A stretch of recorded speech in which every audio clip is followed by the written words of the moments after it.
Hello and welcome to our video review of the Thrustmaster TGT. Now this is the new high-end wheel from the company, and they've been working alongside Polyphony Digital, the makers of the game that you've got in the background, GT Sport. So there's lots of features that are specific to this game currently. Because this wheel is so new, it doesn't have the kind of universal support with the latest features. However, there is, and you probably can't see where my finger is pointing right now, but there is a little toggle behind the wheel that lets you put it back into T500 mode or T300 mode, which the games will then recognize and revert to an older set of input rules. Now, this is a brand new wheel. There's a lot going on with it, and Thrustmaster have had a lot of fun coming up with lots of crazy acronyms and buzzwords. You've got T-Lin, T40VE, T-MCE, T-FOC, T-Turbo, T-DFB. It's all gobbledygook really, but it all adds up to a very compelling racing wheel, and one that is £650 with the RRP. Now that is an awful lot of money, and it is even more expensive than the Fanatec CSL Elite that we reviewed a couple of months ago. One of those buzzwords though is the T-Turbo, and this is the power supply, and as you can see it is made to look like a turbo.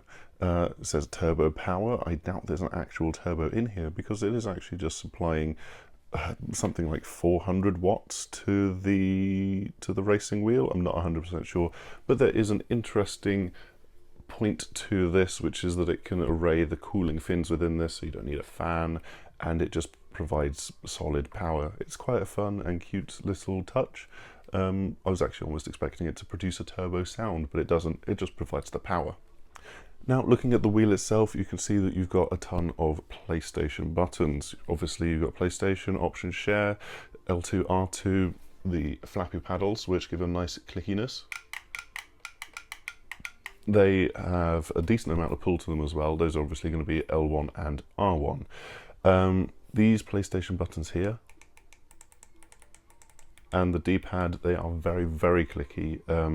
I'm not 100% sure I like that in comparison. I think they could have gone closer to the kind of feel and mechanism behind the DualShock 4 controller.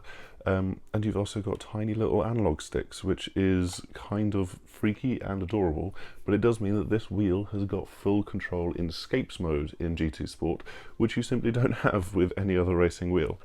Finally, you'll notice the 4 coloured dials, and these are interesting because they let you very quickly access and alter your force feedback while you're racing, your ABS, your stability control, that kind of thing. They're a little tricky to use, and sometimes I'm not 100% sure what they're actually trying to trigger, and it doesn't always seem to work quite well. But this is the new equivalent to on the Logitech wheels, where you've got the plus and minus here, and you've got the rotary dial there. Down at the bottom, just on the edge of the frame, you've got some fairly standard Thrustmaster pedals. These are the T3PA, I believe. They're not the inverted pedals that you could get with the T500, though I believe that you can still use those anyway. But they have a good solid feel. Again, they're also not quite up to the level of the pedals that we got with the CSL Elite Racing wheel, but you know, the most technological advancement is actually in this wheel hub and the wheel itself.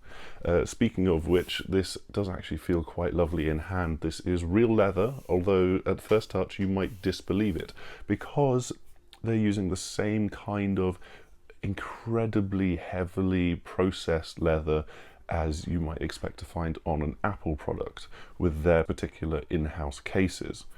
Now that does mean that this section here, which is where you're going to have your hands the most of the time, is actually really quite slippery sometimes. It's not kind of grippy, and I do wish that they just had a dimple texture around here, which you do often see with other racing wheels, so that there was just that little extra bit of grip. Now if we look at the wheel from the side, you can see just how compact this actually is.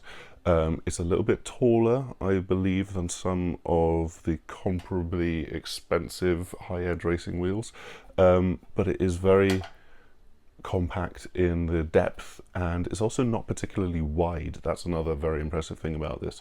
it all feels like it's built around this central kind of cylinder running through it, and you can see there's kind of a cooling grate down at the end.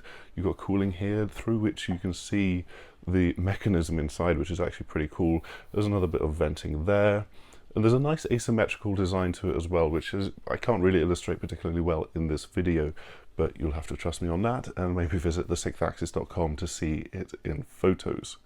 It is also really very quiet. I'm going to move the microphone so that it's right next to the unit so you can hear the kind of sound that it makes just as you're playing. And there's a kind of hard drive like clicking sound almost, but on the whole it is incredibly quiet, and it doesn't reach anywhere near the levels of noise, whether just idling or during play, as you would get with like the Fanatec CSL Elite, the T300, T500, where they've got a big fan inside to keep everything cool. So this is what it sounds like 90% of the time.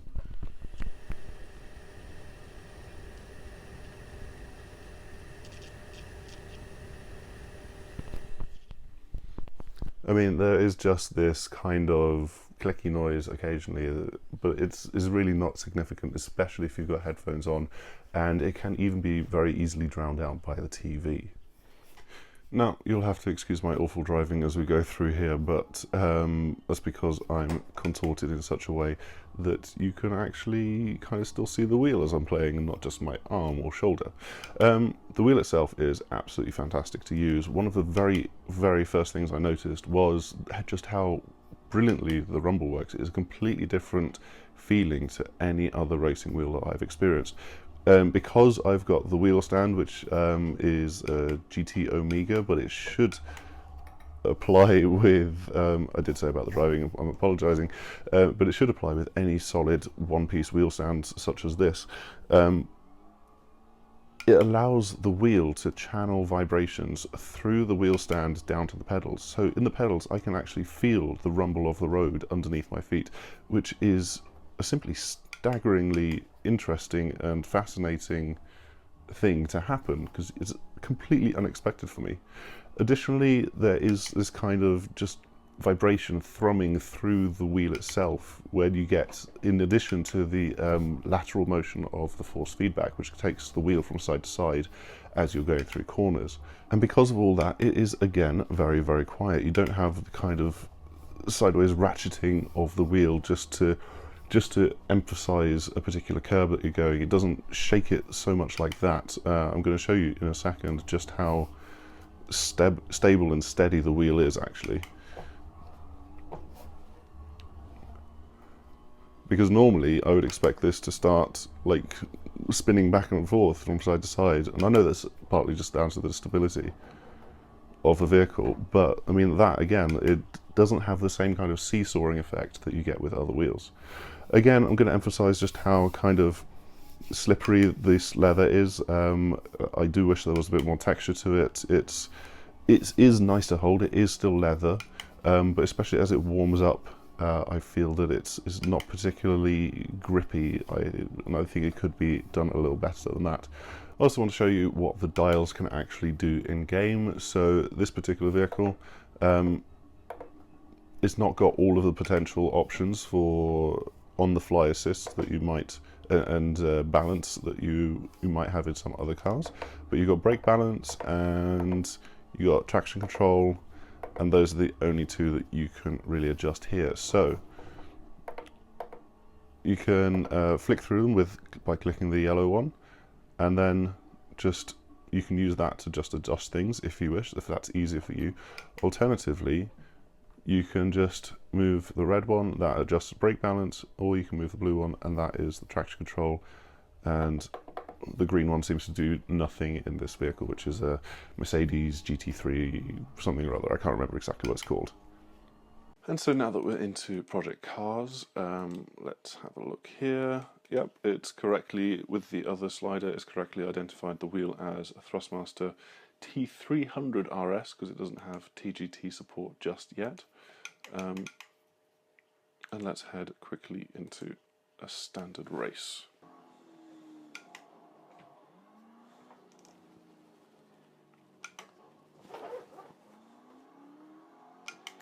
So what I will say immediately is that you're not getting the same kinds of force feedback as you do with GT Sport. There's none of the kind of rumble being channeled through the wheelbase to the pedals.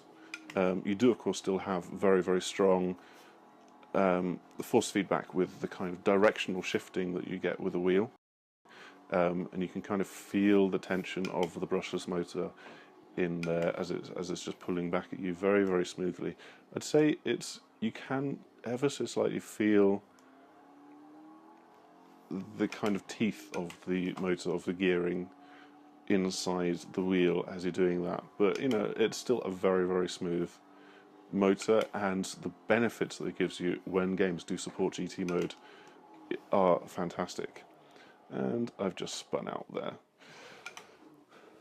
Now, hopefully you have found this video to be instructive and useful. This wheel, it really is fantastic.